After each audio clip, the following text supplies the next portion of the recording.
Hello there. Welcome, Brad, to your own podcast. And I'm Welcome. your wife, Catherine Jelinek. So this is a funny little special, everybody, because Brad is going to be interviewed on a big trading podcast, and it's going to be a video interview. And video interviews are a little bit more a part of my life usually, doing the work I do with the Skinny platform. But today we're having just a conversation. It's not really an interview as much as a conversation about trading and marriage. So go ahead, Brad. Brad needs some practice on the video stuff. Yeah, it's not always. So I think it probably could be interesting because we never talk about the other person who watches me go through this. And we've been married we've known each other for, was it like 14, 15 years? Yeah, we met in 2010. Yeah. So you've seen me go through a lot of shit up and down. You've seen kind of the low times and the good times, and you've seen kind of all the different things, the noticing like the babysitter buying crypto and then no seeing it happen, and then also having a hard time unwinding the positions and acting that out. And we've done a lot of work on handling difficult times in life, both of us have, and you've had to see me go through all kinds of stuff. Specifically 2022 was a hard one for me. Yeah, So that was. what do you think, since you've known me, just an observation for other traders, not just about me, but how how do you think it works when I gracefully handle a bad streak versus when I don't? I'm gonna take these out because it's actually not piping in through this. Um, how does it work when you gracefully handle a bad streak versus when you don't? I think when you gracefully handle a bad streak, we don't even notice. So unfortunately, in a way, unfortunately, like you don't even really get full credit that you deserve for those. Um, and then I think on the other side of that, when you don't do it, it's very noticeable.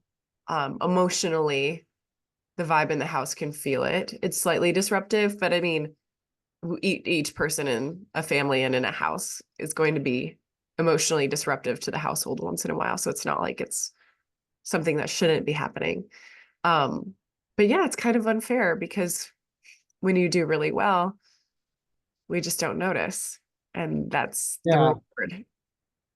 Yeah, I think one thing I could offer maybe as helpful to other people who have to do this around a family or be in the house with others like we're doing is I got a separate office just recently, and I've had one Yeah. in the past, but it really helps because there's that time where you just need a little decompression between the end of your day and getting home to see everybody. And in that time, you can kind of go through it and handle yourself and switch environments.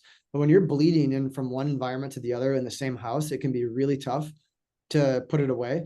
And you can stir up somebody else because everyone feels that energy in the house when it's not going well, or when there's something happened that you didn't think was fair, or it's just part of the job. And I think this could go with any job, but having that time to get out on a walk or whatever before you go and meet everybody else has been so useful for me, and I think probably for you guys.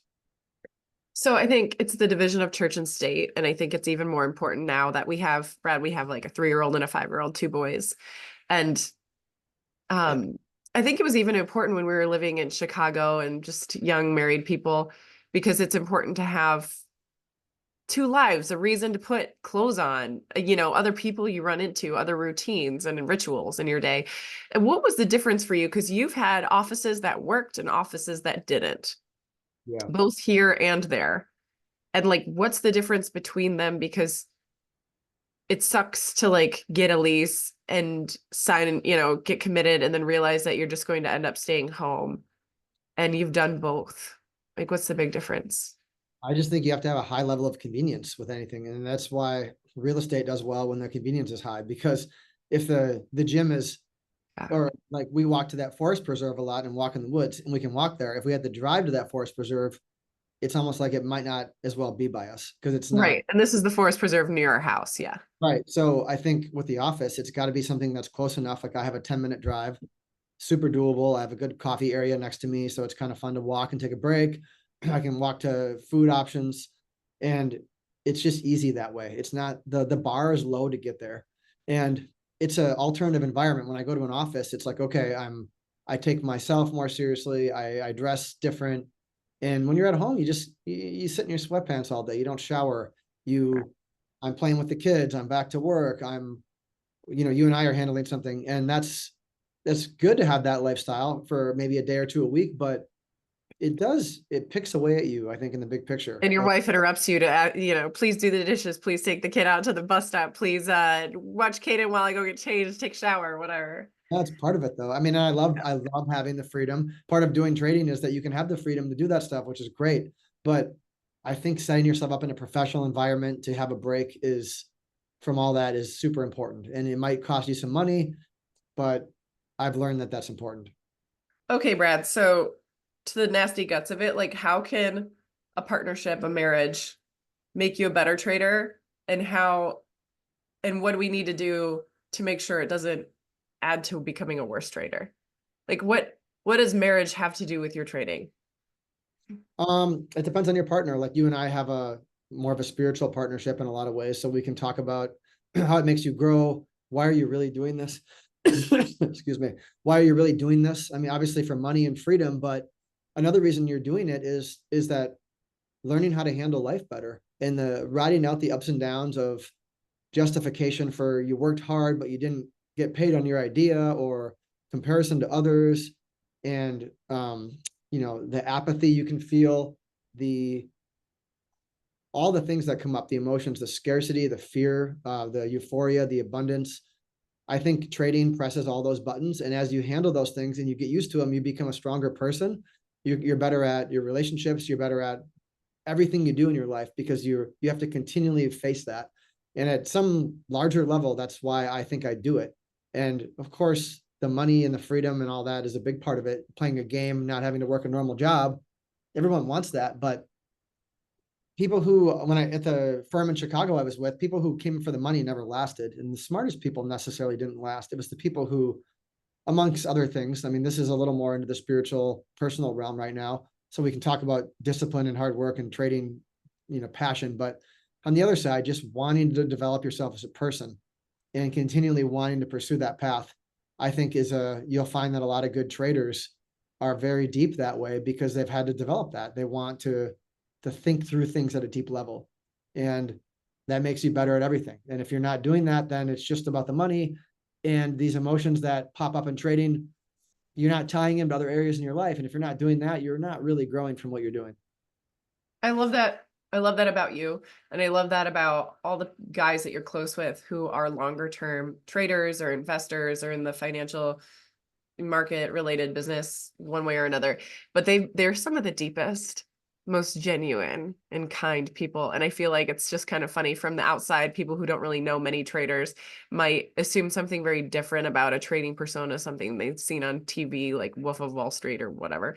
But yeah, you are a surprise. It's been a pleasure being married to you. I've always said, you're like my accelerator, because the minute I got married to Brad, everybody was like, there was all these different diets to try and meditation techniques and workouts. It was like a crash course, and like he'd already thought through like many layers of all these different aspects of life. And most of this growth and development in all areas of life for Brad is coming from trading for him, because he's always thinking about how to master himself better, how to be able to understand and navigate fight or flight better and his own triggered patterns of fear and scarcity and abundance and that kind of stuff, or how to sit better at work, to like optimal body positioning and posture and diet and all sorts of things. It's been really interesting to ride along and get to dive into each of these things with you, which is cool. And just an observation as your wife and as a wife of a trader, even though I don't really know, love to hear about other wives of traders, but it's fun to get to also on the side, like we have a spiritual partnership. So in moments I get to be like a coach to you and Yeah. shine back at you the things I'm hearing and seeing. And when I'm able to observe, it's easy to see things, and I don't have to know a lot about the market, but it's mostly about you and your own self-management, the emotions coming up and your energy and that kind of thing.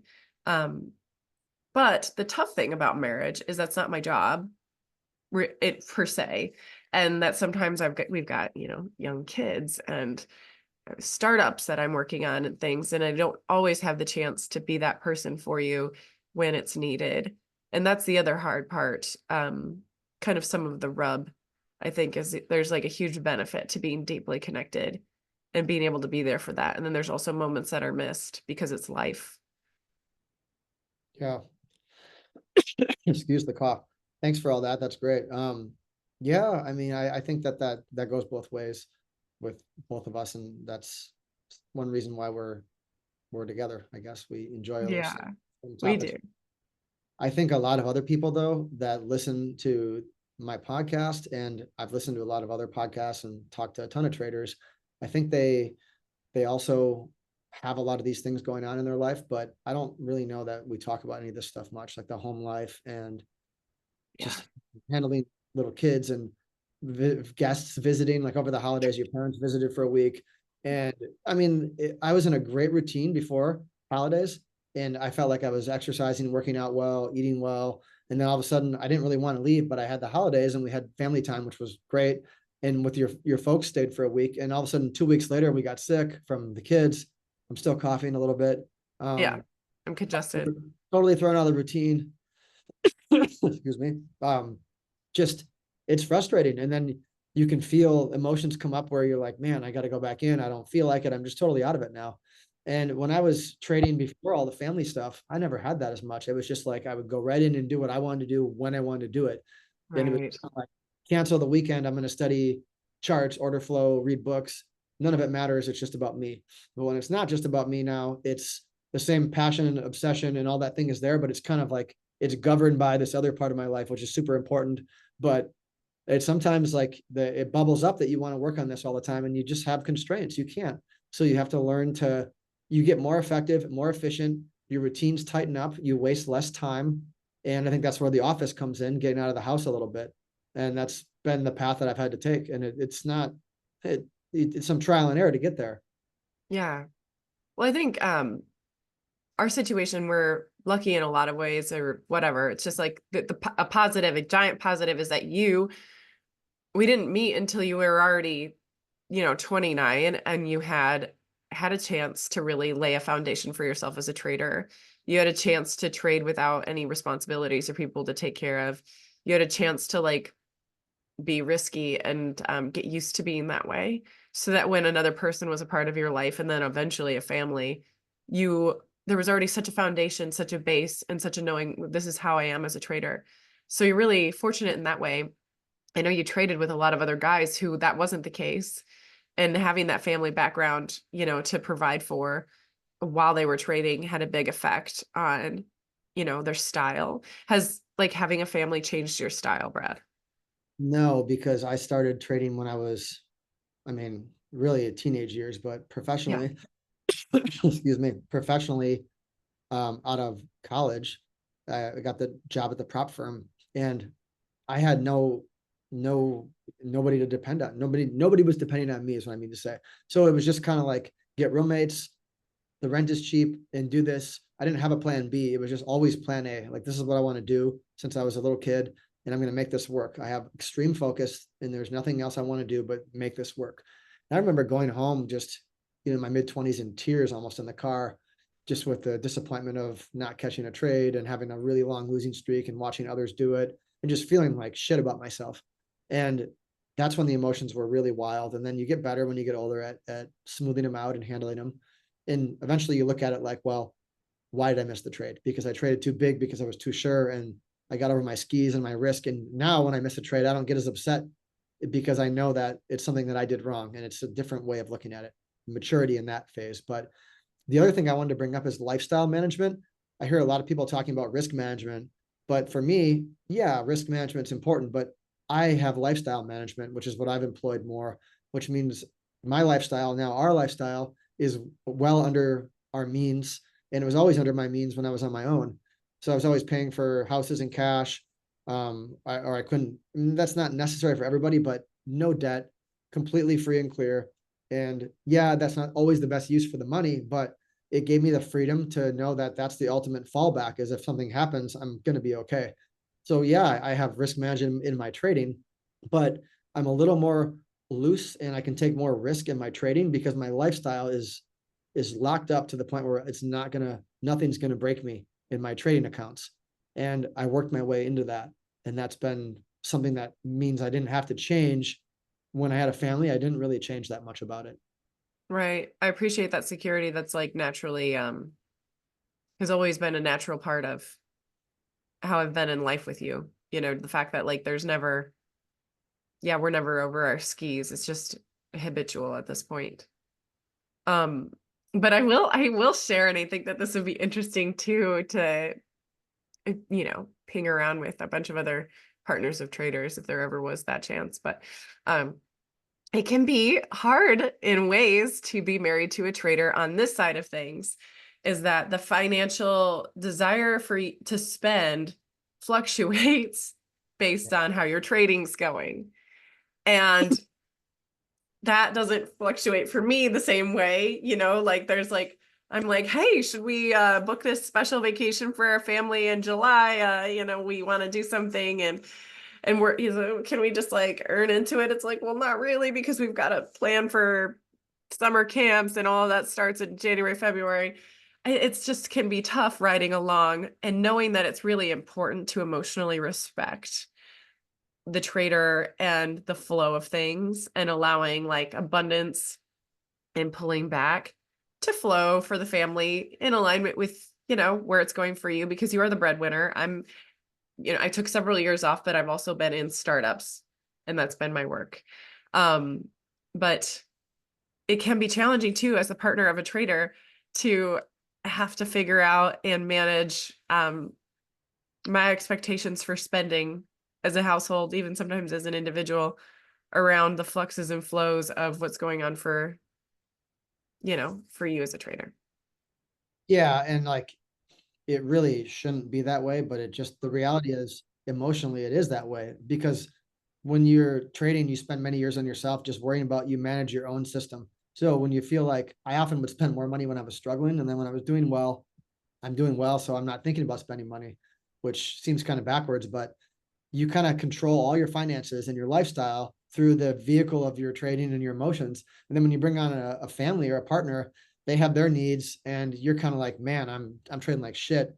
I don't want to spend money right now. Even if you have plenty of money in your savings, you're not thinking about that. And then someone else might be in a totally different wavelength, and you're so used to doing your own thing that it bleeds into, like, now it's everybody's thing. It's not just your thing. And I think that that's something that you just keep smoothing out over time, and you get better at. Like, it's gotten way better with our family, but Yeah. when we came on board together, it was like, yeah, it wasn't Yeah. easy.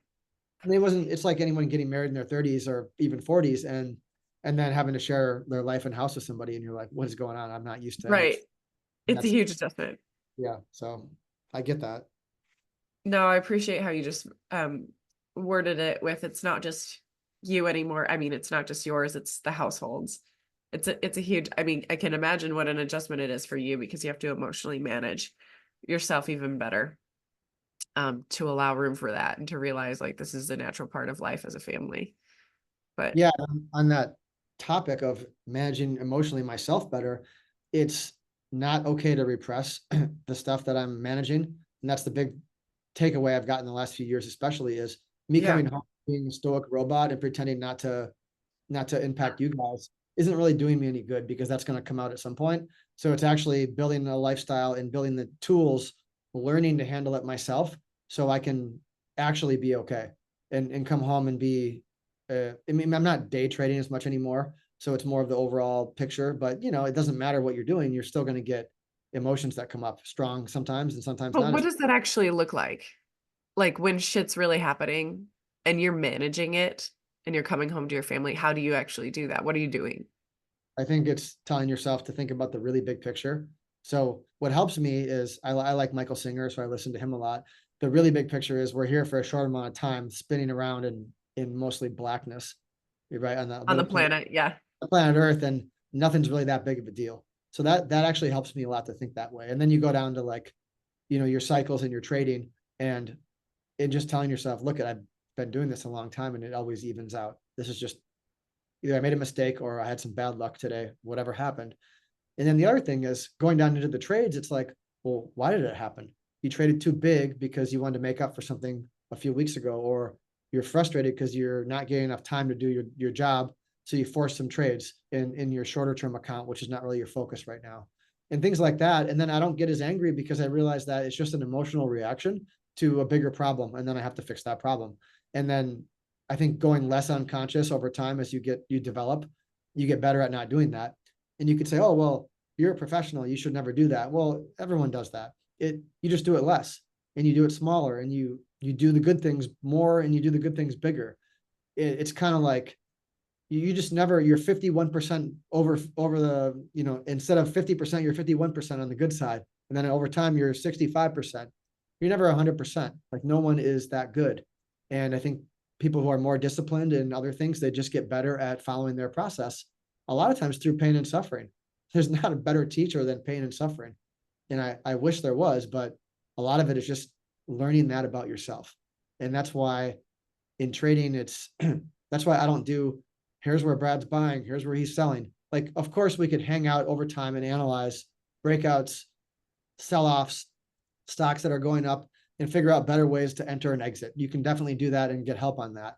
But the real stuff is this stuff about handling your emotions, managing your lifestyle, because when you do that, you're not unconscious, or you're centered, whatever you want to say. And when you're centered, you do what you want to do according to your plan, which means you're eventually going to start making money. So getting in that state more means more money, more success. And that's really the job, because learning stuff from people is, you can learn stuff and pivot and learn other things when you're struggling. But when you're unconscious, it's like my mentor I used to have, Dave Ellis, used to tell me, he'd see me plotting my trades for hours on a bad day and I have all this red and blue ink, just a shit day. And he's like, why don't you just throw that away and come in tomorrow? Because it's great that you're working hard plotting your trades every day.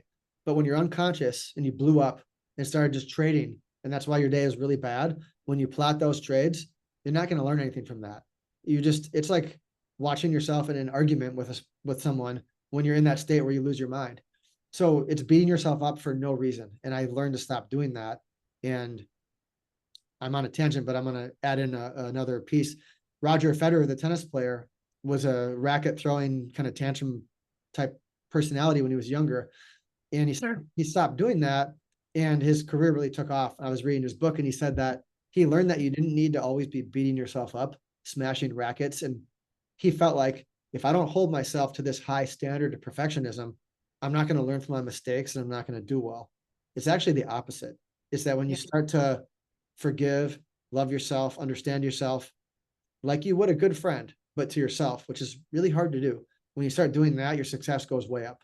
And I know that's not what everyone wants to hear because they want to learn how to buy the next best thing, but it really becomes those things. But then that aspect also calms down. Yeah. Like I'm dealing with that to a certain degree, right? Like lately my hormones have been kind of challenging for me, for all of us.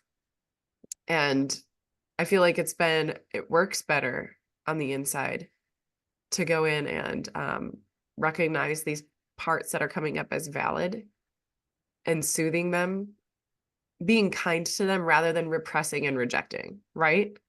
Like rather than making it wrong. And the funny thing is we can even see these patterns showing up in our oldest son.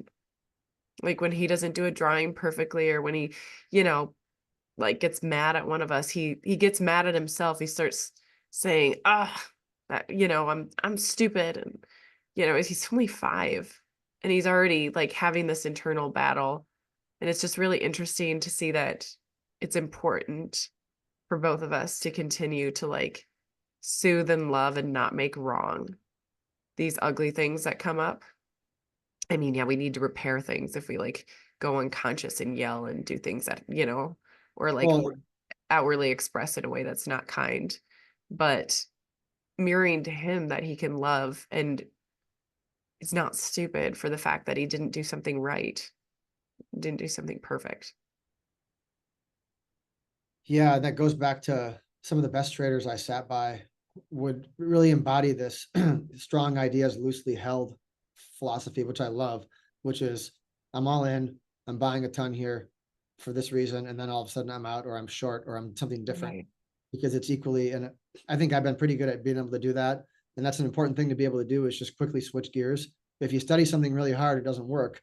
It's quickly switching gears to the other idea. It's not always smart to switch gears so fast, but to be able to do that. And back to your point about our son and the other things that what you said, is that when you find yourself able to be calm and handle it and be gentle, it just doesn't come up as much next time. And then you're centered. And when you're centered, then you make good trades, you make good decisions in life, and you quickly move on to the next task, and you're good. Like little kids, I mean, he's getting to be a little bit of a finicky age where this is coming up, but a lot of times little kids are really good at it, like a Like our dog younger son. Yeah. animal. They're just like, yeah, that happened, and now I'm over it. And if Yeah. we, as adults, we lose that. If we get that back, we get so much more success. You're right. I'm It over. makes me think of um makes me think of Arnold Schwarzenegger. And when we watched his documentary, we were both impressed that the bad shit he could just let go of, and he wasn't repressing it, but he was moving forward. And Yeah, we were just like, and you're, thinking back to a trader specifically, and a Dan that you're thinking of, and these people who can hold things lighter yeah, have a lot more success. They're yeah, not putting these boulders on the inside that are weighing them down in so many ways. yeah. I think that's it's just having a loose grip on everything Yeah. and not squeezing too tight. And Yeah. you'll know when you need to make a big move, you'll just make the big move. Another thing I learned from Dave Ellis, who was a mentor, the owner of the firm I was at in Chicago, was to, if you stay clean, and this is for life too, but if you stay clean and don't get dirty with the pigs and play in the mud, you'll just catch the big stuff. Yeah. It'll just flow to you. And I think a lot of us miss trades or struggle because we're over trading. We're trying to trade every move when we've been successful, and that causes a clutter, psychological clutter, paperwork execution clutter, and that clutter starts to cloud our brain, and we become less centered. And then the idea that we really want, or the trade for us, we either trade it small or we screw it up because we've done a lot of collateral damage to ourselves. It's almost like you can't trust the inner voice when you're doing so many things. And it's kind of back to that having silence, but this is another part of that. Yeah.